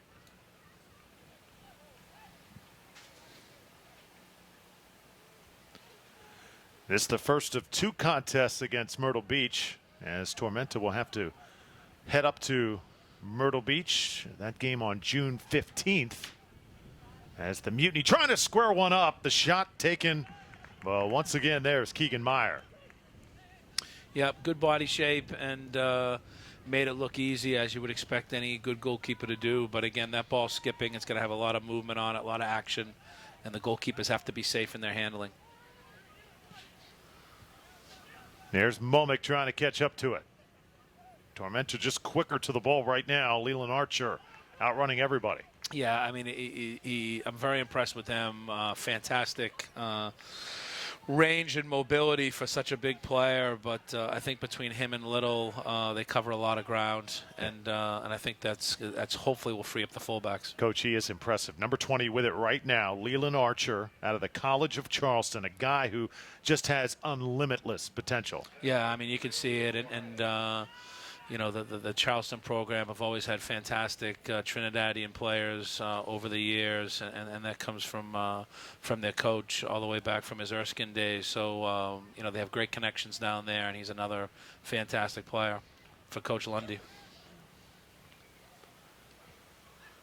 Archer with patience over to Sosu, and now Leland handles once again. Leland Archer playing center back tonight for Tormenta. Jordan Liu, the midfielder, also touching. Here's Norton, and now Tormenta can head north-south. Along the right side, it's Whiteley. This is Phelps, who's been active all night long, and now Reed Norton will take a big left-footed swing off the foot of Phelps. Not the right idea. Yeah, it's unfortunate because I thought that was a very, very good sequence from Tormenta, the way they moved it around the back. Is that a case right there, Coach, of just the chemistry not fully there? Yeah, and I think you can see what Reed's trying to do, but again, I think Phelps is trying to get out of the way and create a channel for the ball to be played, and it just cannons off him, unfortunately. But again, as a coach, you can't fault the players for that. Again, these are things you can't call a timeout. You have to let them go during the run of play, and certainly that will tighten up as the season goes on. I think the key for tonight is you know, can it improve here on the fly while they're trying to get a result here tonight. Did mention Jad Arslan not in the lineup tonight for Tormenta. They will be happy to have him back. Also, Max Hazenstab, the German, is out. And Nick Wells, one of your players from Georgia Southern. What is he going to add to this Tormenta team when he's healthy? Yeah, I mean, Nicky Wells is a top player, and his pace and direct play, he's a real handful. Was one of my top players last year, and he's coming back for his senior year. He has someone I think has a bright future in the game. Very athletic, very direct, good attacking mindset, but also has developed into a good fullback as well, which I think is going to be his position at the next level. Now it's Mikey Rowe. And here's some energy in this stadium as Rowe gets set for the free kick.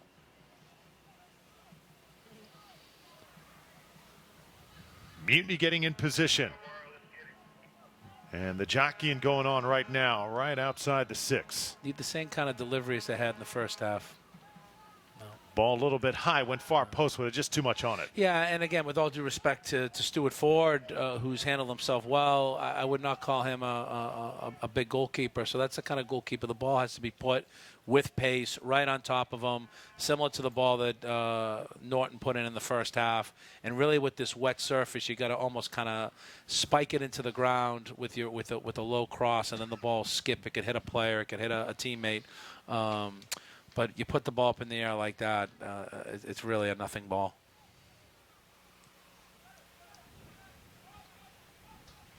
Just one goal so far in the 16th minute to Axel Jewell of Myrtle Beach. That's where we stand, 1-0.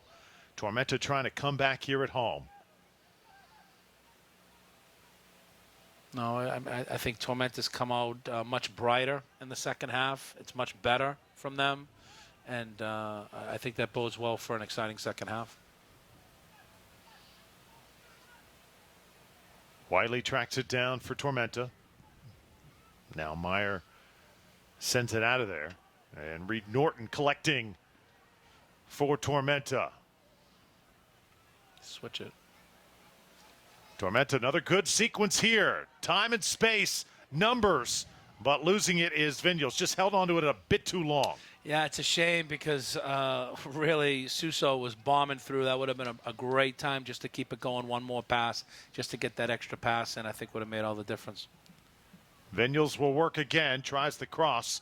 No help there as Ford collects it once again for Myrtle Beach. Yeah, and again, these are things. It's difficult while it's going on, but I think Tormenta, they need to stay positive because you can see the game starting to develop a little bit more for them. I think Myrtle Beach has dropped off a little bit.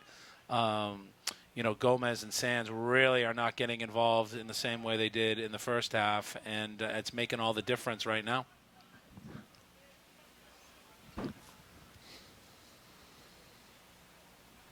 That's a very good switch of play. Muni send it across the field nicely. They've done that well tonight. Jewel now works. Tormenta just a little bit quicker to the ball in the second half. Well, Coach Milleracey also told us that didn't want to overcoach tonight. Wants to keep things simple. And he's establishing a philosophy and a culture. That's what new coaches do. But at the same time, he's being really careful. Doesn't want to throw too much at this team too early. Yeah, I think that's all part of coaching. As we talked about earlier, it's trying to find that cohesion and along the way finding ways to get results, and that's what good teams do. So I got a lot of respect for John. I like his philosophy. We've talked about the game quite a bit. I think he's a great fit here for Tormenta, and like I said earlier, I think it's a great addition for the club. Got a great staff. Assistant coach Jorge Gonzalez, very dependable, trustworthy, can take over at any moment. John Cott as well will coach the goalies this year for Tormenta FC. And the goalies, Keegan Meyer, Matt Rosenberg, going to benefit big time. Yeah, of course. And I think when you have assistant coaches that can pass on your philosophy, can pass the message on when you're not there, I think that's very, very important for just getting everybody on the same page quickly and everybody singing from the same song sheet. Another set piece for Tormenta. Substitution for the Mutiny. And another substitution coming in as Momick will head out for Myrtle Beach. Yeah, I liked Momick, the three up front, Uzo, Momick, and Romero, dangerous, mobile. Like I said, they play in different ways too, so they really keep the opposition on their toes, and I thought he put in a good shift in there.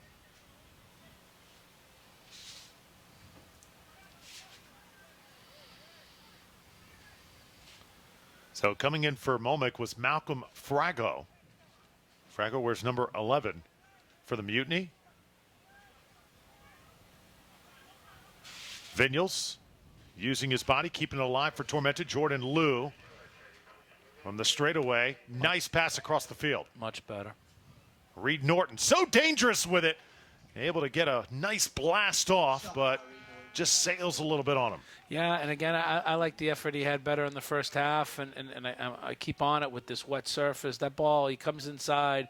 It really needs to be shaped where it hits the ground before the goalkeeper, and then it could go anywhere. And unfortunately, he's leaning back when he hits it. It's always rising. It's always going up.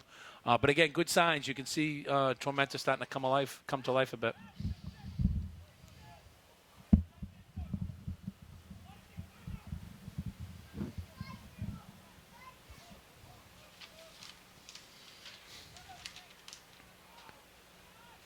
'63rd minute.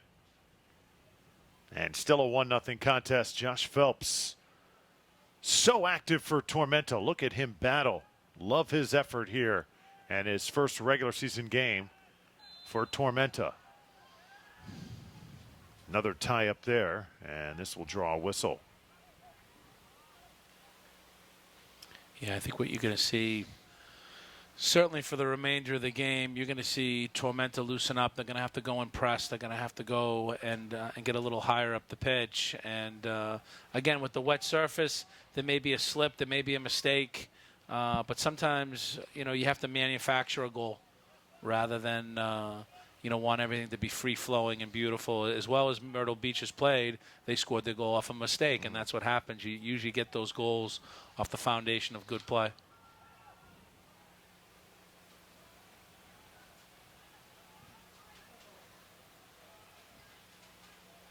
Now Whiteley will throw it in. You say manufacture a goal coming off a mistake from the other team, also a set piece. Oh, exactly. No, but that's exactly it. So you get it off pressure, you get it off of unforced error, you get it from a set piece, and sometimes you have to grind out goals and you have to grind out results. And the best teams do it: Barcelona, Real Madrid, Juventus, whoever. As much as they play beautiful soccer, there's times where you have to be disciplined and professional and try and keep a clean sheet and do the best you can to minimize and blunt the opponent and then try and see if you can get a goal up the other end of the pitch. So, unfortunately, Tormenta's conceded, but again, it's 1-0, so the game's there to be won.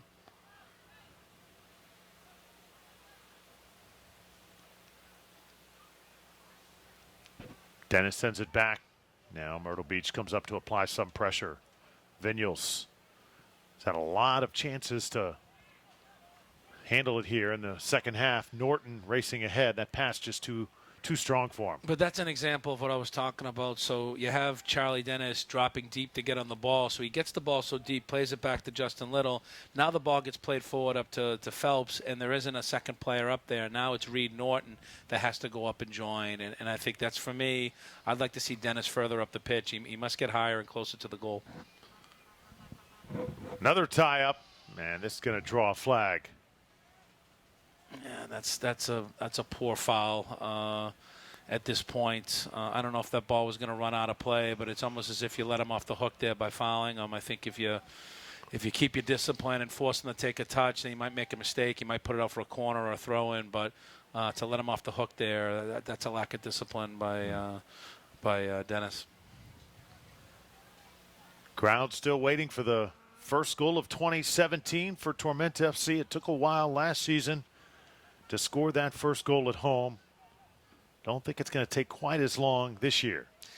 Soccer's a tough game like that, and sometimes it's not as you don't get the instant gratification as you would in other sports. So the Tormenta fan base is fantastic. They're very loyal, and I also think they're very soccer savvy. So I think they can appreciate what the team's trying to do. They can see the honesty in their play. And as I said, the second half's been better. You can see, some of the rust get knocked off a little bit, and they certainly had much more of it in the second half than they did in the first half. Now Tormenta with some rhythm. Vigneault's in the center circle. Here's Charlie Dennis along the right side. Iososu. That's Whiteley down there in the corner. And it'll be a corner kick for Tormenta. Very good. Very good.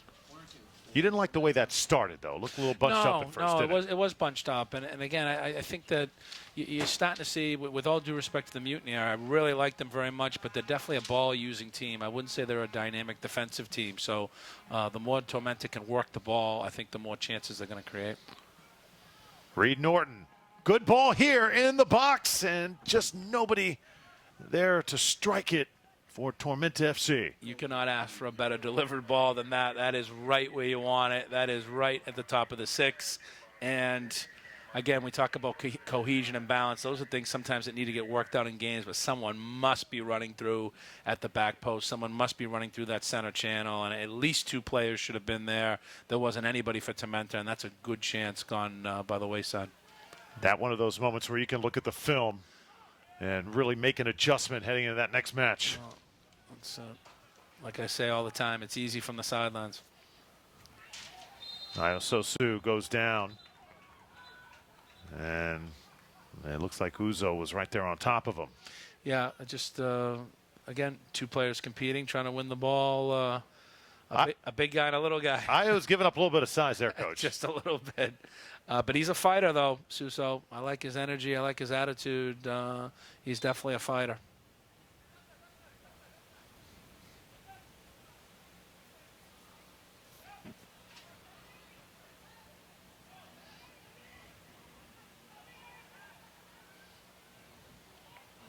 That ball tied up.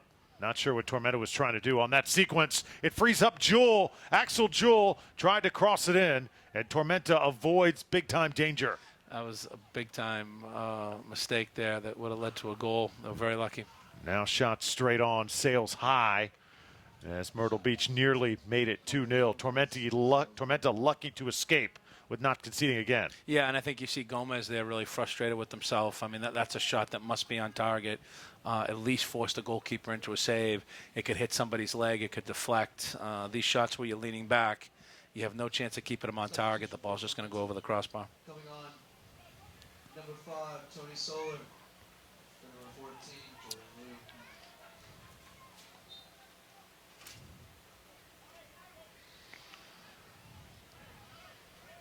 That's the center of the midfield being freshened up a bit now, so maybe that'll change the dynamic a bit.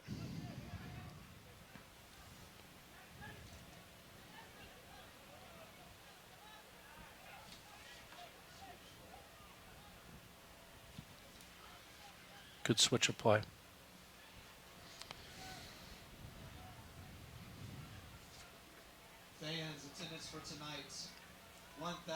1,251.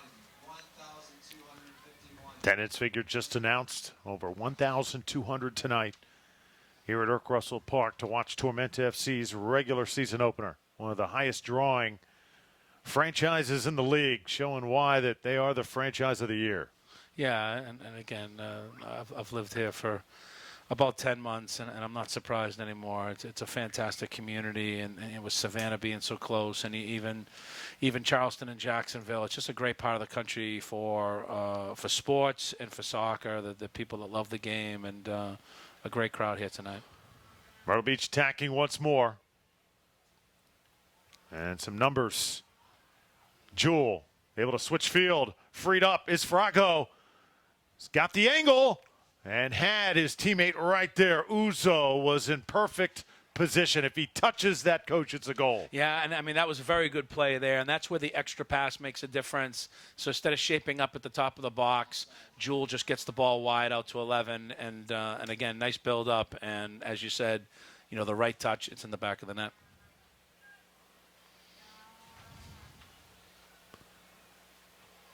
So Myrtle Beach, not quite as many opportunities as they had in half number one, but still dangerous as ever.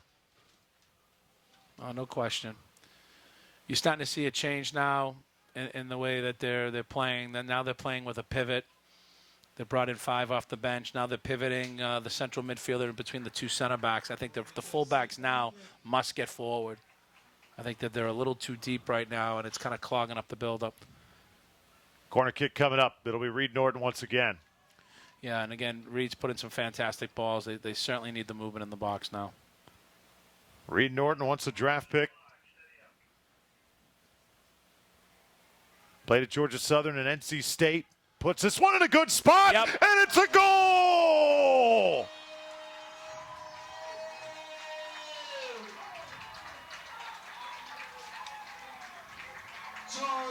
Charlie Dennis in the perfect spot. The equalizer. And it's 1-1. Yeah, again, fantastic delivery. And then, Charlie does what he does, which is score goals. Lurking at the back post. Great header. Well-deserved. I think the way that Tormenta's come out in the second half, they have really put their grip on the game, and that's fantastic for them. And now we have a game on our hands. Dennis a little bit slow to get up after getting airborne that time. And may have some cramping issues down on the far side. Tormenta players pointing that out right now as Dennis gets up a little bit gimpy.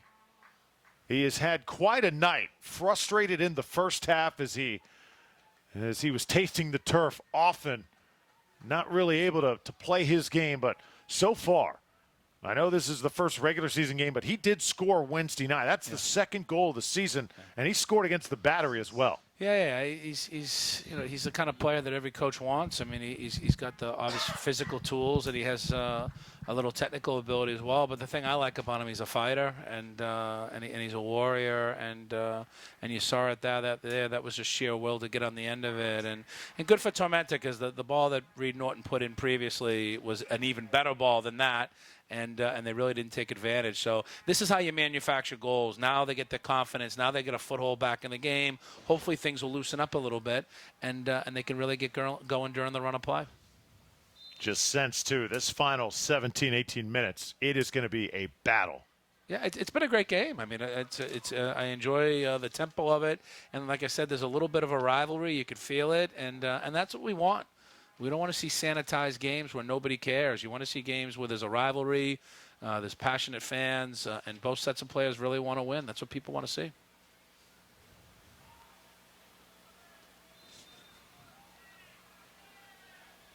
So I've got it unofficially the 72nd minute. Charlie Dennis comes through for Tormenta FC. Yeah, no, great, and the crowds come to life, obviously, and people want to see goals. People want to see scoring chances. And, for a 1-1 game, there's been chances on both ends, so it's been exciting. And here's what I'm talking about, the pivot. Now you have a central midfielder in between the 2 center backs. But now I think the fullbacks need to get going. I think Suso needs to get out of there because now they're just redundant. He's being picked up by the 11. He needs to push out, and that's going to open up more space. Archer now backtracking, sends it back. Meyer gets it out for Tormenta FC. Meyer's a good kicker of the ball with both feet, and that's an underappreciated skill for a goalkeeper. Here's Charlie Dennis again, just moments after scoring his first goal. Gets one away, and another blast just deflected. That one had danger written all over it. Yeah, I mean, he's like a freight train when he gets going. Really impressive. Nice change of speed. And for a guy that big, good control of the ball. I think the Mutiny are riding their luck right now. They're vulnerable. I think they're vulnerable for a goal here, certainly. Reed Norton, once again, has been outstanding on corner kicks all night long. He's delivered 3 in great position. Can he deliver number 4? Keep an eye on Dennis, just outside the 6. He's marked tightly. And Tormenta just needs to be careful. They go on to the goalkeeper and get called for a foul. You really want the ball to be delivered in here. That one's on the ground. Comes up just short. Tormenta tracks it down again. This time, Leland Archer is offsides. Yeah, I thought that they passed up an opportunity. Sometimes when that short corner gets cut out, the best player to play the next pass to is to the actual guy who played the corner. Reed Norton was available there. I think if that ball's played back in, he's in a better position to deliver.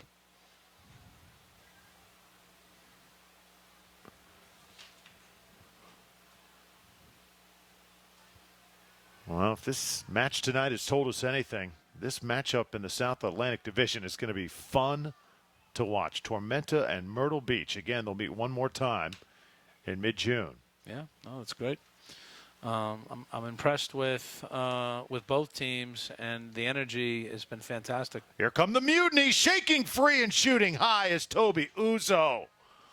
Oh, wow, he could not have asked for a better opportunity. Yeah, that's one that needs to be in the back of the net. That's unfortunate because his movement was great. The build-up was very good. And I've been impressed with Uzo. He's a very unselfish player, too. Does a lot of dirty work that people don't notice. And, you want strikers to reward themselves with goals. But fortunately for Tormenta, they rode their luck there.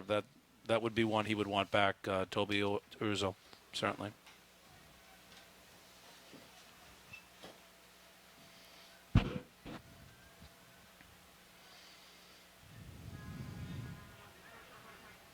David Sands working out of the center circle.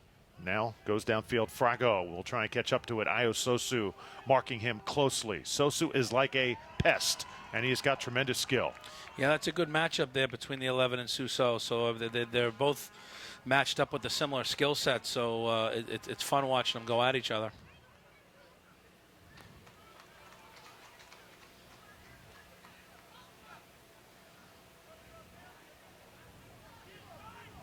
Yamamoto tosses it in.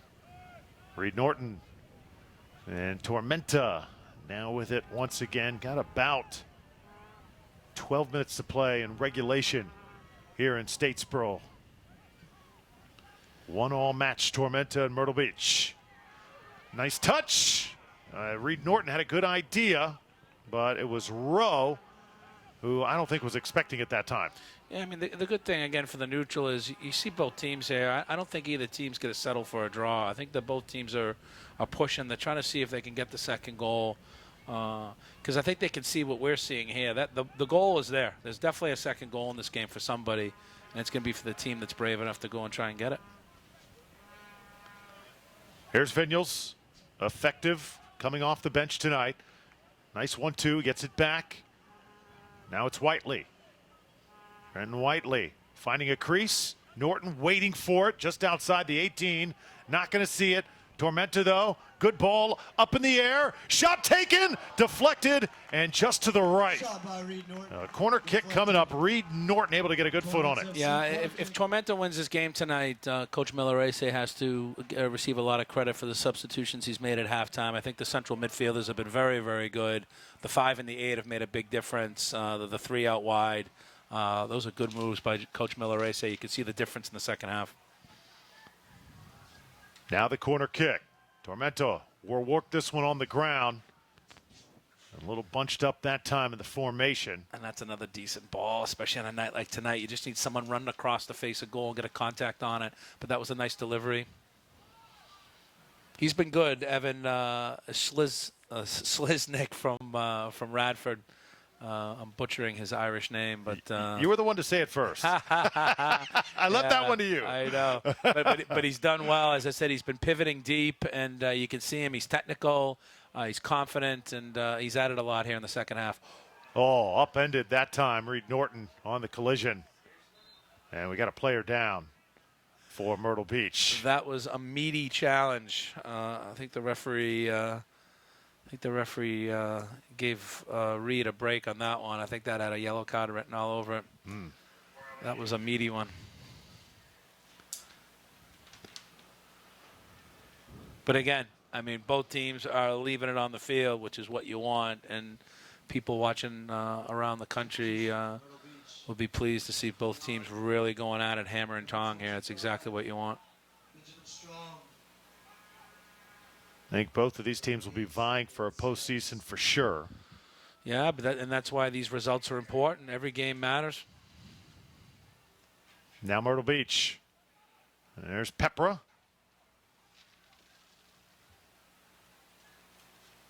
Mutiny with Yamamoto. Just outside the 8 team is Uzo. And Tormenta able to get it back. This is where they just have to link a couple passes, let people join in. Sosu running free, near side. Reed Norton very active in the second half. There's a little bit of shoving going on that final third. Yeah, that final touch is going to run to the goalkeeper every time on this wet surface, and that's why I think when they work it up one side, if they can put their foot on the ball and switch it out, it just encourages people to get forward. Ayo Sosu to toss it in right in front of us. Less than 10 minutes to play, regulation. Tied at 1. Drew Felios tonight with John Murphy, the head coach, Georgia Southern Soccer. Myrtle Beach in red, Tormenta in the navy blue.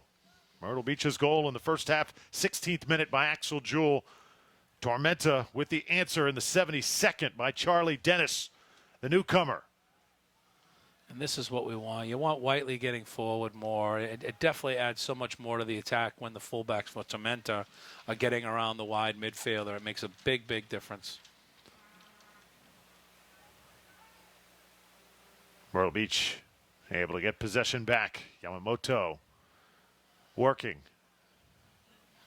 And again, this is where, you have the two center backs in Archer and Little. I mean, they're both fantastically athletic and mobile. And that allows the fullbacks to loosen up a little bit. Sosu sends it back to Norton.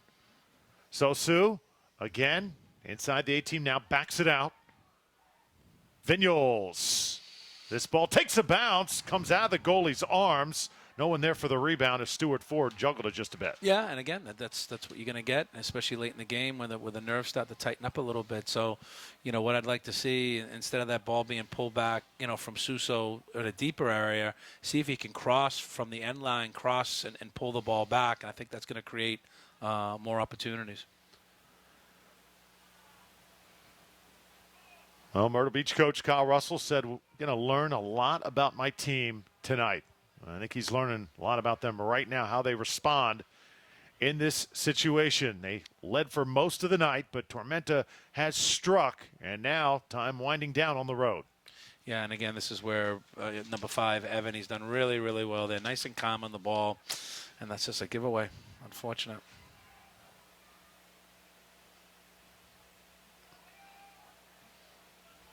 Now the Mutiny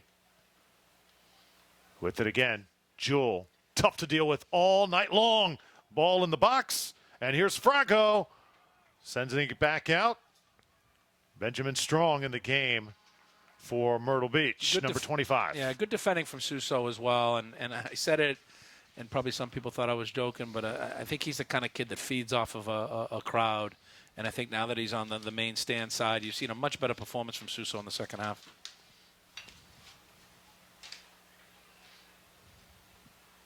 Corner kick coming up for the Mutiny. Axel Jewell. Yeah, this is a key time in the game. This is where a goal can be a fatal one either way. So both teams have done well. I thought in the first half, Mutiny were miles ahead. Second half, Tormenta's definitely had the better of it.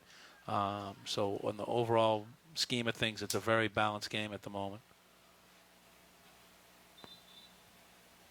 And whistle blows before the ball is put in the air.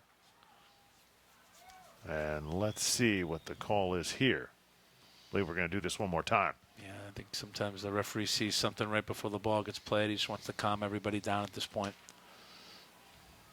Interesting point you make, though, Coach, about Sosu, about him playing on the near side in the second half. Crowd more involved, how that can affect your game. No. Very interesting. Yeah, I think some players go the other way. Good ball by Jewell. A little bit too high. Romero comes over to keep possession for Myrtle Beach. Good ball. And the save made by Keegan Meyer. That was not struck very cleanly in the box, but it was struck. But it's a very competent save because I've seen goalkeepers spill easier balls than that. You just saw Ford do it down the other end, so that's very competent goalkeeping there by Keegan Myers. And now a player goes down right at midfield for Tormenta. Yeah, and what I was trying to say about Sosu is there's some players that go the other way. They don't like the crowd, and they shrink in the big situations. So I think it says a lot about him, says a lot about his personality, that he enjoys the crowd, he enjoys the pressure, he enjoys the expectations. So that's a real compliment to him. Leyland Archer steps back. Slanik puts it in the air and do this one more time. Yeah, the game is starting to peter out here a little bit, but I still think at this point there's at least 2 chances left in this game. There's still a couple chances here for someone to go and win it. Both these teams look a little bit winded right now. They have really left it all out there over the past 10, 15 minutes since that equalizing goal by Charlie Dennis. Yeah, but like I said, I think Coach Milleresa did very well with the substitutions, and you can see a real improvement in their play. Dangerous ball, Reed Norton in position. And it'll go out of bounds. And another corner kick coming up for Tormenta. Yeah. Another great ball by Evan. Good, skillful player. Great range of pass. So where should this ball be delivered if you are Tormenta FC? Yeah, I mean, it's, for me, I'd get one of the center backs in front of the goalkeeper right now, and it'd be an in-swinger right on top of him. Sent back out. Iososu, quick to it. And now this is Vinyals. Defender does go down. Norton with a lane. Puts it inside the 6. And no call. Looked like it went off the post.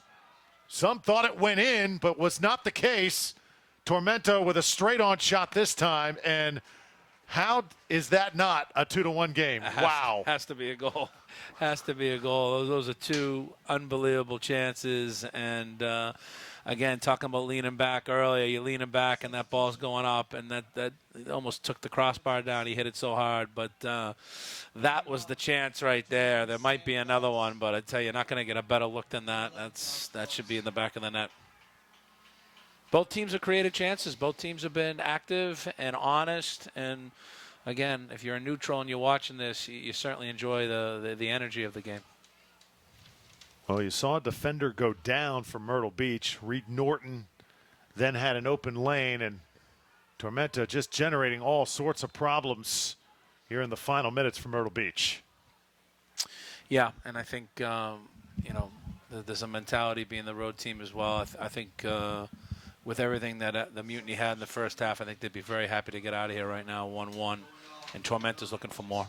Well, we invite you to join us immediately following this telecast, as we'll name our Powerade Player of the Match for Tormenta FC. Log on to Facebook, your Tormenta Facebook page, and we'll be live on Facebook Live. Looking forward to that. Coach Murphy, as we'll name our Powerade Player of the Match right now. I think I know who that guy is going to be for Tormenta FC, but a special post-game show that you don't want to miss coming up immediately following the telecast. Squirting free and making a save is Meyer. As you see, teams continue to generate chances. The Myrtle Beach Mutiny not giving up. No, that was a great chance. Tormenta not done, though. Shot goes just a little bit long from Dennis. Yeah, and then now the game is really stretched. And to have 3 or 4 good looks in the last 4 minutes of the game. We talked about before the game about cohesion, but you've also talked about fitness, which is accurate as well. It's everyone doesn't have their legs underneath them yet, so you're seeing a lot of tired bodies out there, which means mistakes, which means gaps, and we might get out of here 1-1, but there might even be one more chance here. Second impressive match from Charlie Dennis for Tormenta. He is going to be one to watch this season here in Statesboro. 3 minutes of extra time here. Plenty of time for Franco and Myrtle Beach to get something going. Great defending. That's excellent defending out wide. He concedes the corner, but very well done by Suso. They're trying to work down that left side, and he's not giving too much away.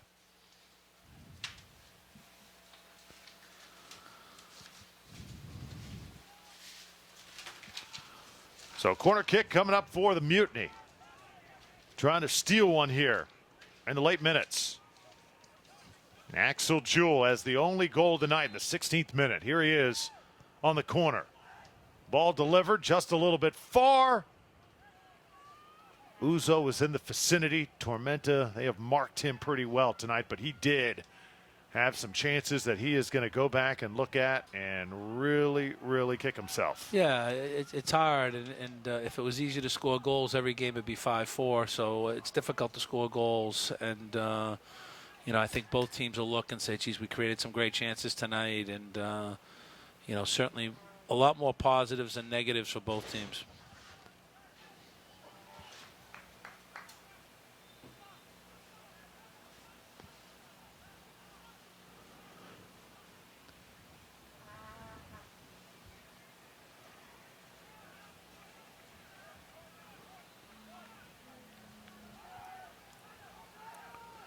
There's one more chance here.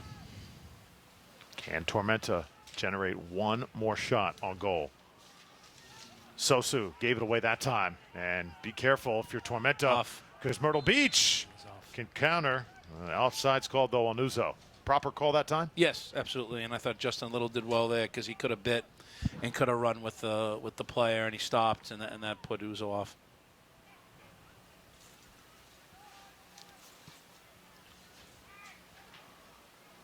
Dennis, trip just outside the 18. Easily could have been a call. I'm surprised that's not a free kick. That's really, I'm surprised at that. Both teams now scrambling. And Tormenta, great effort. Able to come away with it, but can't keep possession. Benjamin Strong now has it.